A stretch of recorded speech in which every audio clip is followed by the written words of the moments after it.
Clarissa Ward, CNN, Erbil. News. Hello, everyone. Live from New York, I'm Bianca Rodriguez. Zayn is off today. You are watching One World. And let's start with the latest information we have on the war with Iran. Sources tell CNN that Russia has been providing Iran with intelligence about U.S. assets in the Middle East. Now, this comes as President Trump warns there will be no deal unless Tehran surrenders unconditionally. The Iranian capital is coming under... De Niro, you right. De Niro, I agree. Intense aerial bombardment this hour. The Israeli military is also pummeling Beirut and ordering further evacuations from the southern suburbs.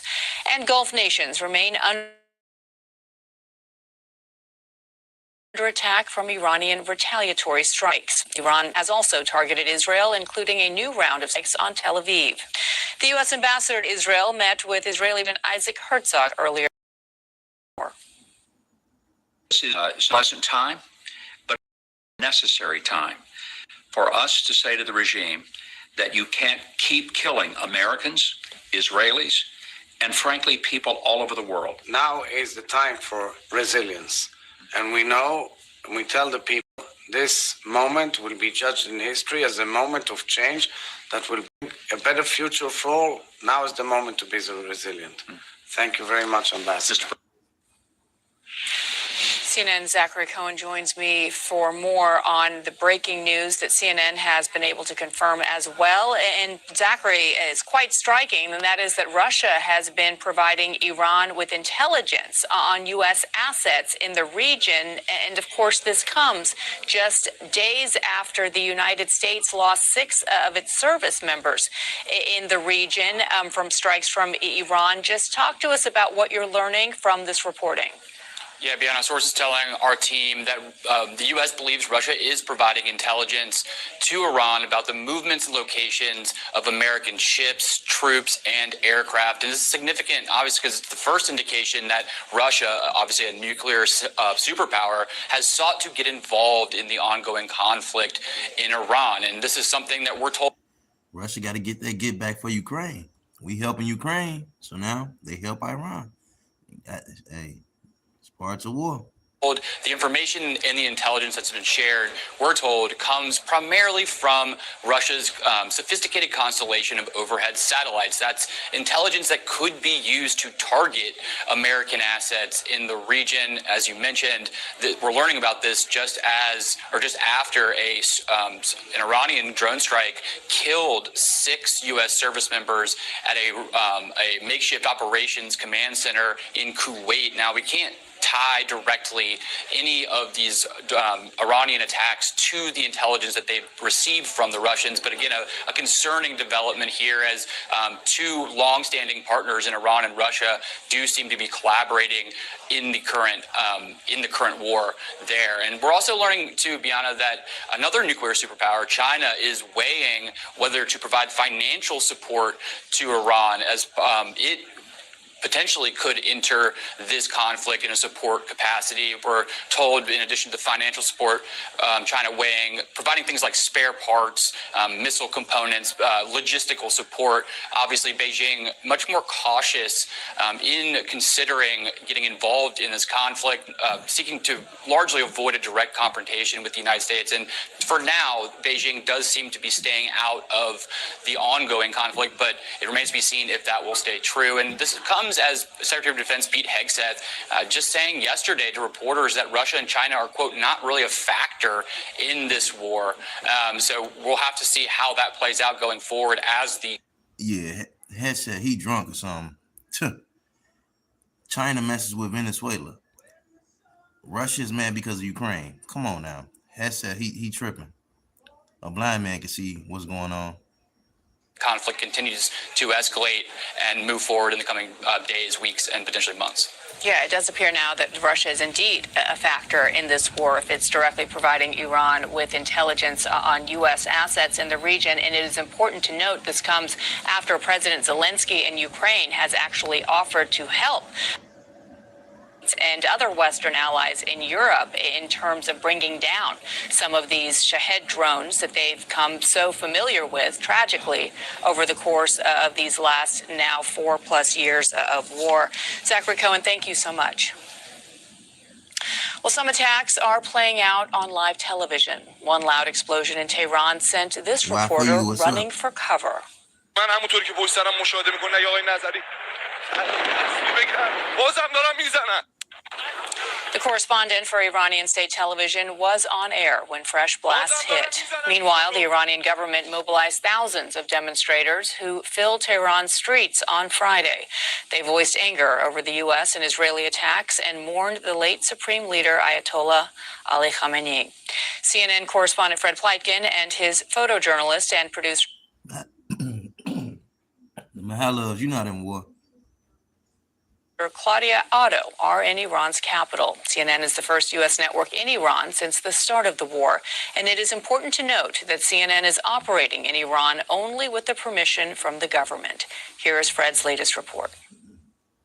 Iran's leadership has gathered thousands of people here to Tehran after Friday prayers to voice their anger about the U.S. and Israel's bombing campaign across the country, but of course also to mourn Iran's late Supreme Leader Ayatollah Ali Khamenei. And thousands of people have indeed turned out here. At the same time, we have to keep in mind this is just a small snapshot of Iran's society. And the people who come to Friday prayers here in Tehran usually are political conservatives and religious hardliners. At the same time, it does show that the government here is still 4300, what's up?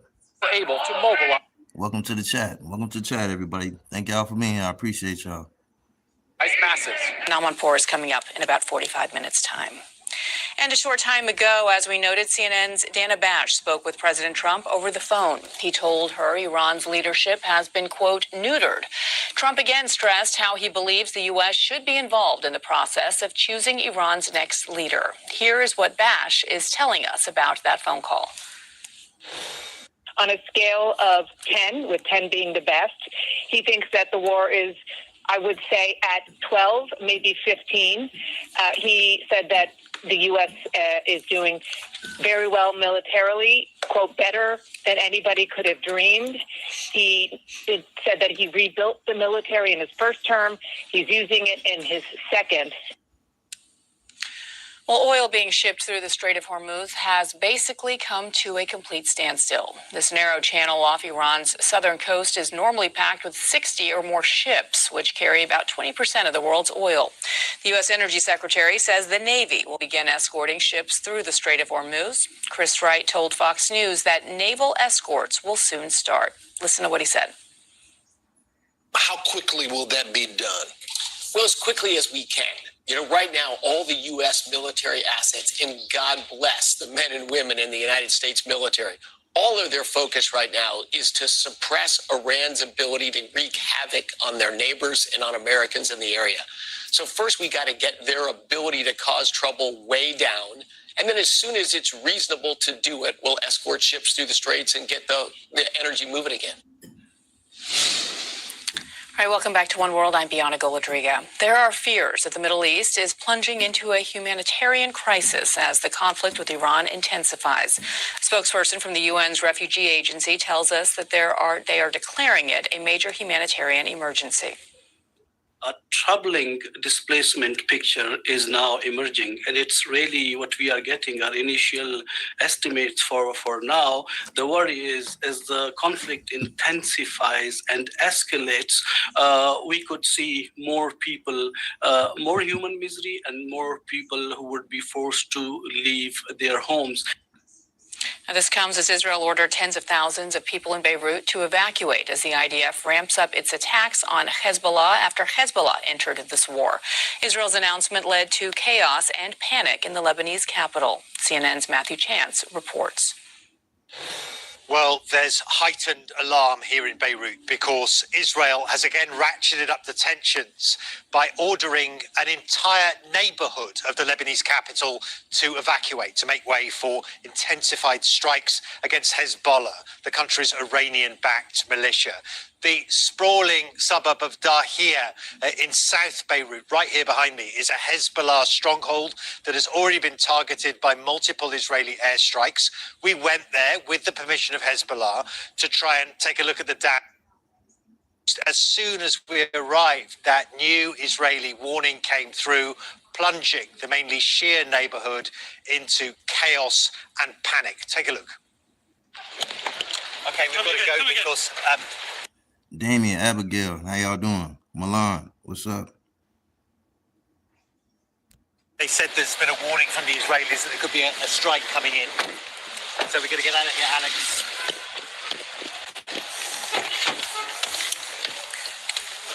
I don't know, but we need to get out. Okay, can you hear me all right? Yes. No, but we've just been trying to film at this location here in Dahir, and we've been told to move away quickly now. Yeah. People were showing us their phones saying, look, there's a warning coming in. Go round this guy. We've come into what is the most dangerous part of the Lebanese capital, which is a very important stronghold of Hezbollah, the Iranian-backed militia group. It's the place where Israel has been focusing, and you can hear the gunshots outside there, that Israel has been focusing its activity, its intensive campaign of airstrikes against the Hezbollah group. That's often, we're told, a warning to local residents who don't have cell phones. You're right, Tess. Nobody wins in war. It's only losers. So we don't have that communication to tell them there may be an Israeli strike incoming. So we're going to get out of here. I mean, this chaos that we're getting a glimpse of in South Beirut, it's all happening, remember, because in the hours after the Iranian supreme leader was killed last weekend in those US and Israeli airstrikes in Iran, Hezbollah, which hadn't struck at Israel since 2024, rockets and drones across the border. Israel is absolute Lebanon into a conflict that many Lebanese tell us they're not ready for and they do not want. All right, well, Dahir and the surrounding areas has hundreds of thousands of residents, and we were in a long traffic jam, I can tell you, trying to get out of there. Israel has also the evacuation of vast areas of southern Lebanon, nearer to the Israeli border, to make way for military action there as well. Of course, causing a mass displacement of people, now trying desperately to escape the intensifying line of fire. Matthew Chance, CNN, Beirut. CNN's Jeremy Diamond is on the other side of the border in the Israeli town of Metula, where things got a bit tense just a short time ago. Have a look. Oh, wow, that was a drone that seems to have just made impact here. There were no sirens warning, but we just heard an explosion right here in Metula. We're right along the Israel-Lebanon border, and we just heard something come in fast over our heads and make impact. Okay, so we're gonna put our vests on now because we just saw not one but two projectiles coming in. Still not clear exactly what that was, but we're now starting to hear the outgoing Israeli fire responding to it. We're just hearing a lot of activity right now, kind of going in both directions, in fact, as this new front in Israel's war with Iran is very much heating up. So that... Now, it's CNN in India. Smoke right there just came from Israeli artillery that was being fired from behind us. So it went over our heads. We then saw it make impact there, and you can see the smoke that's still coming up from the target location. And now, okay.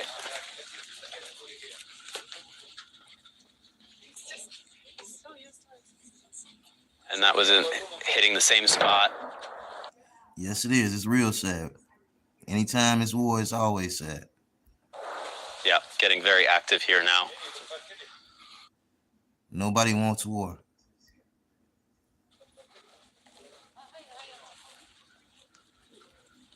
Here too. So we're seeing several areas now in southern Lebanon that are being struck by the Israeli military. And some of those positions that they are hitting are within a kilometer of the Israeli-Lebanese border. And that's significant because all of these positions in the most southern part of Lebanon were supposed to have been cleared of Hezbollah fighters over a year ago. And so the fact that Israel is now having to hit positions so close to its border suggests that Hezbollah is trying to re-infiltrate those areas. And obviously Israel now fighting to try and rid those areas areas of Hezbollah once again. All right, thanks to Jeremy Diamond.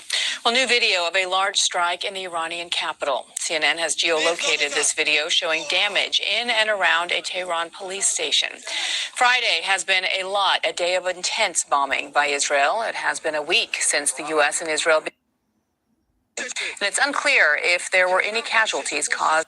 Joe, welcome to the chat. Welcome to the chat, everybody. By this latest strike. Day 7 of an expanding war without a clear end in sight. U.S. President Donald Trump says when it comes to the U.S. military campaign, there are no time limits on anything as economic indicators flash red right across the globe. What is the administration's strategy and what is the end game this hour? We'll delve into those questions and try and find you some answers. But first, I want to bring you up to date with the very latest developments from the region. President Trump says there will be no deal with Iran except unconditional surrender. The president tells CNN he's not worried about whether Iran will become a democratic state. The United States and Israel are ramping up attacks on Iran with a major bombardment of the capital. A CNN team on the ground witnessed a barrage of strikes, and some Tehran residents described it as the worst night since the war began. The Israeli Air Force released this video. It says shows the destruction of the secret bunker used by Iran's former Supreme Leader Ayatollah Ali Khamenei. The IDF says he was killed before he could retreat to the bunker. CNN cannot independently verify the time or the date of the videos. Well, Israel says it's planning to push deeper into Lebanon as it moves to what it's calling the next phase of the war. More than 200 people have been killed there in the last week. That is according to the Lebanese Health Ministry. We're joined by CNN's senior White House reporter Kevin Liptak and Jeremy Diamond, who's now in Tel Aviv after spending a long time along the Israel-Lebanon border. We'll go to you in just a moment, Jeremy. Let me start first with Kevin at the White House, because we have seen President Trump, Kevin, doubling down on his vision. Yeah, it's real life imitating art, or art imitating real life. Which one? I think it's on his vision for leadership in Iran.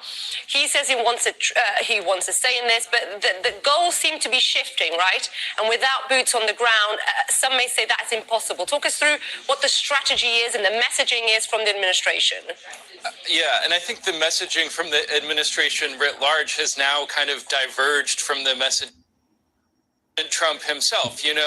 He's talking about what he calls an unconditional surrender. He doesn't actually specify what that might look like in his message. And he says that after the selection of a great and acceptable leaders and many of our brave allies and partners, we will work tirelessly to bring Iran back from the brink of destruction. He seems to be suggesting a much No, this is not real time. It's probably like some hours off. Broader goal than what you've heard from more than just some hours, but you know what I mean. The White House itself, which has tried to kind of contain the objectives that the U.S. is seeking in this war. They've limited it to annihilating the Navy, getting rid of Iran's missiles and its nuclear program, and eliminating its support for proxies in the region. President Trump is suggesting something much bigger, and it does follow this pattern of the president kind of bobbing and weaving throughout all of this, and his aides sort of scrambling to catch up with what exactly he meant. Because remember, it was just earlier this week that the Defense Secretary Pete Hegseth insisted this was not a regime change war. You heard similar from the Secretary of State Marco Rubio. Now President Trump is saying that, in fact, that is exactly what is going on here. We did hear just in the last hour from Caroline Leavitt, the press secretary, who was asked what actually this meant. Said. What the president means is that when he, as commander-in-chief of the U.S. Armed Forces, determines that Iran no longer poses a threat to the United States of America and the goals of Operation Epic Fury has been fully realized, then Iran will essentially be in a place of unconditional surrender, whether they say it themselves or not. Okay, so now I guess President Trump will be deciding what unconditional surrender looks like in Iran, but the details of that totally unclear.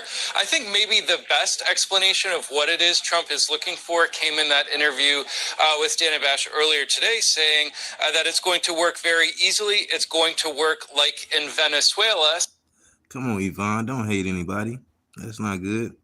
suggesting he envisions finding someone currently in the Iranian leadership, like Delcy Rodriguez, the one-time Venezuelan vice president, finding someone like that to take control of Tehran. But of course, the differences in these countries could not be bigger. For one, Iran is 3 times the size of Venezuela. It is run by a clerical leadership. And so a lot of questions about how that situation could be applied. And Trump seems to think it could happen. Kevin Liptak for us at the White House. Thank you very much, Kevin. Let me go to Jeremy, who is joining us from Tel Aviv. And Jeremy, as President Trump there doubles down on his demands, I think he said, for a great and acceptable lead in Tehran, we have been seeing a dramatic surge in strikes inside the country, in Tehran even. Give us a sense of what the US and Israel have been targeting overnight and throughout the day. Yeah, that's right, Issa. Well, today alone, the Israeli military says that they have struck over 400 targets in Iran. They are continuing, of course, to hunt those ballistic missile launchers that threaten Israel and its population. We know, of course, that those attacks have been largely successful in destroying at least 60% of Iran's ballistic missile launch capabilities, and has resulted in a reduction of the number of ballistic missiles that Iran is firing towards Israel. In addition to that, we're continuing to see efforts by Israel to go after Iranian Revolutionary Guard Corps, as well as internal security forces targets as well. And the hunt that Israel is embarking on to kill as many senior Iranian political leaders as possible is also continuing, as the Israeli military is indicating today that they struck a secret bunker of the former supreme leader Ayatollah Khamenei, which was beneath regime headquarters in central Tehran.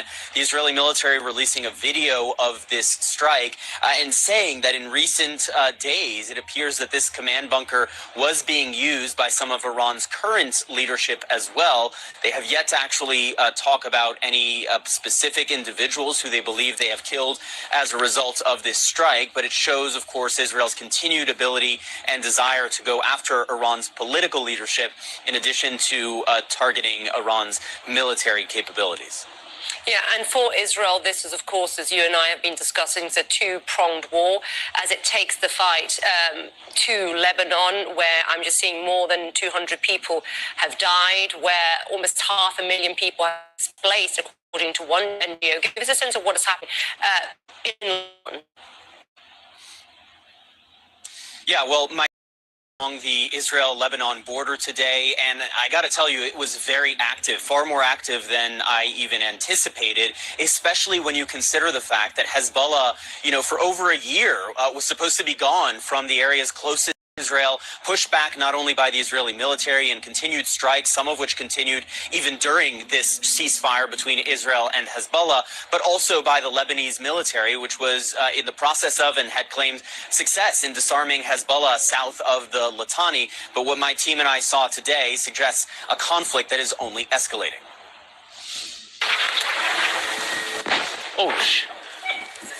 Wow, that was a drone that seems to have just made impact here. There were no sirens warning, but we just heard an explosion right here in Metula. We're right along the Israel-Lebanon border, and we just heard something come in fast over our heads and make impact. Okay, so we're going to put our vests on now because we just saw not one but 2 projectiles. Damn, Mola, you spamming the shit out of my comments, huh? Slow it down. I see you. Welcome to the chat. Slow it down. Slow it down, man. Appreciate it, though. Coming in. Still not clear exactly what that was, but we're now starting to hear the outgoing Israeli fire responding to it. We're just hearing a lot of activity right now, kind of going in both directions, in fact, as this new front in Israel's war with Iran is very much heating up. So that smoke right there just came from Israeli artillery that was being fired from behind us. So it went over our heads. We then saw it make impact there, and you can see the smoke that's still coming up from the target location. 6957, what's up? Welcome to the chat. Welcome to the chat. And now, okay.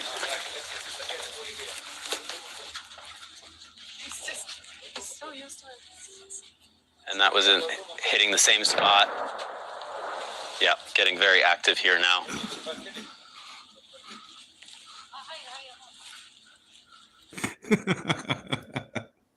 Man, y'all funny as hell in the chat, man. You damn straight. That damn vest ain't gonna do shit about a bomb. Here too. So we're seeing several areas now in southern Lebanon that are being struck by the Israeli military. And some of those positions that they are hitting are within a kilometer of the Israeli-Lebanese border. And that's significant because... And we got Israel in here. We got yeah, damn, that's what I'm talking about. Iran here. We got everybody here. Palestinians. That's what I'm talking about. Love to everybody. Shout out to everybody. Much love. Welcome to the chat. Welcome to the chat.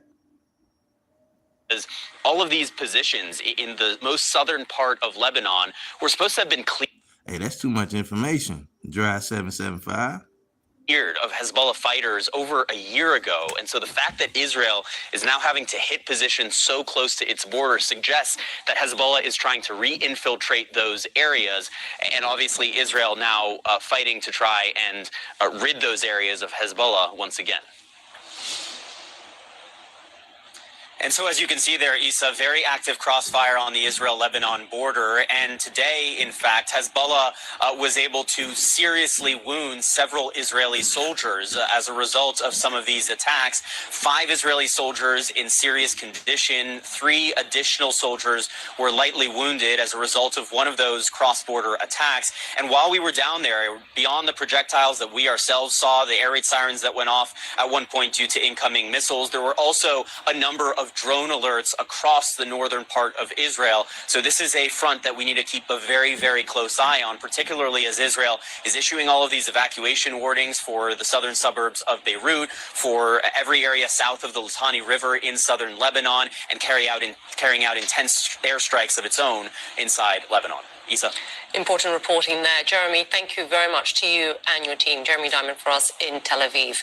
Well, our correspondent, Fred Bleiken, his photojournalist, as well as producer Claudia Otto, are in Iran's capital. CNN is the first U.S. network in Iran since the start of the war. It is important to note, though, that CNN is operating in Iran only with permission from the government. And here is Fred's latest report.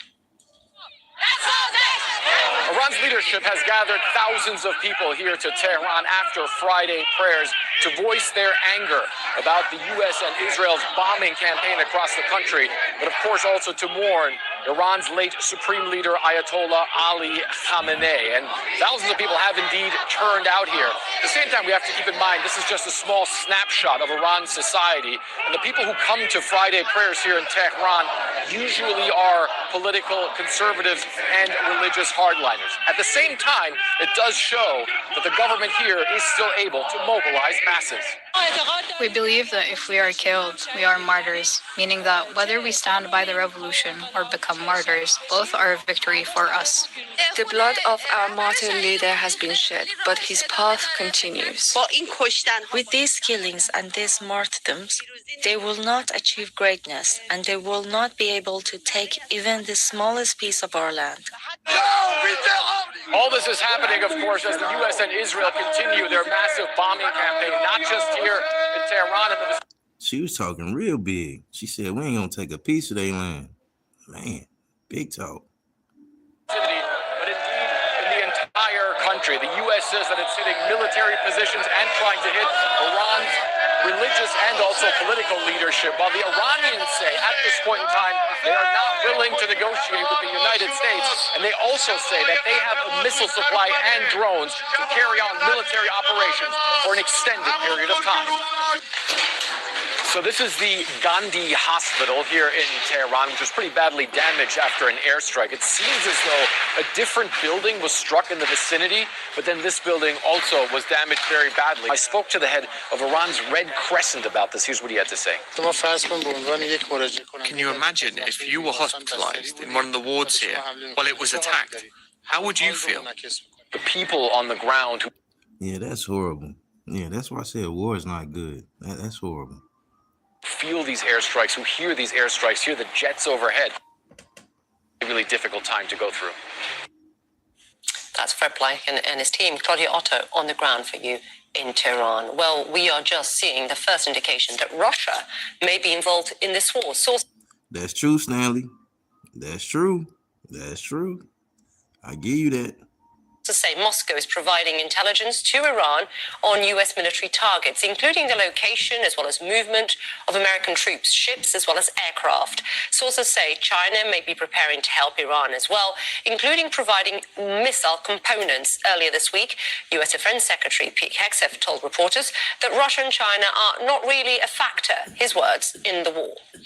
While the Iranian strikes against Gulf states continue as multiple countries are forced to fend off those attacks, Qatar's air defense says it successfully intercepted a drone attack targeting the U.S. airbase early on Friday. Air defenses are also being put to the test in Kuwait, where falling debris has caused some damage. And in Saudi Arabia, 3 ballistic missiles targeting the airbase were intercepted and destroyed. U.S. Defense Secretary Pete Hegseth says U.S. Gulf Arab allies are reconsidering their willingness to play an offensive role against Iran.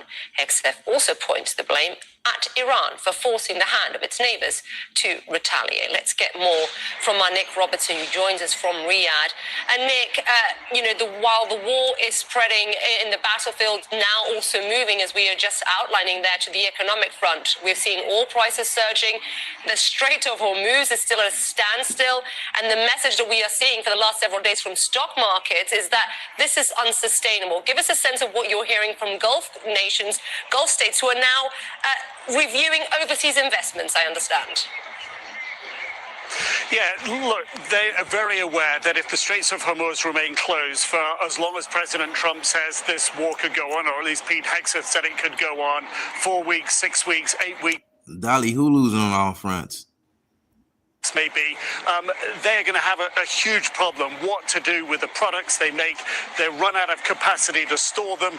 They won't be able to get them to market. They'll have to shut down part of production. All of that has long-term net effects for them. It has long-term global economic effects. You were mentioning those ballistic missiles that were intercepted last night headed towards the Prince Sultan Air Base just outside of the capital, Riyadh here. That wasn't the end of it from the Iranians, by the way. Last night they sent a drone. They sent a cruise missile, they sent 3 more drones, they sent another drone, and then a couple of hours ago, they sent another cruise missile, all in the same direction. But here we are, I have to... Mola, you still at it, huh? I hear you. Free Palestine, free Iran. I hear you, man. Okay, on one of the main... I see you. Cafe boulevards in the center of Riyadh, and you would think it's your average Friday night where people are relaxing, and this is their weekend. They've just had their iftar dinners here at the end of a day of fasting, so they're out enjoying themselves. And I've been speaking to people here, talking to them about their concerns, and as what is ball stinky?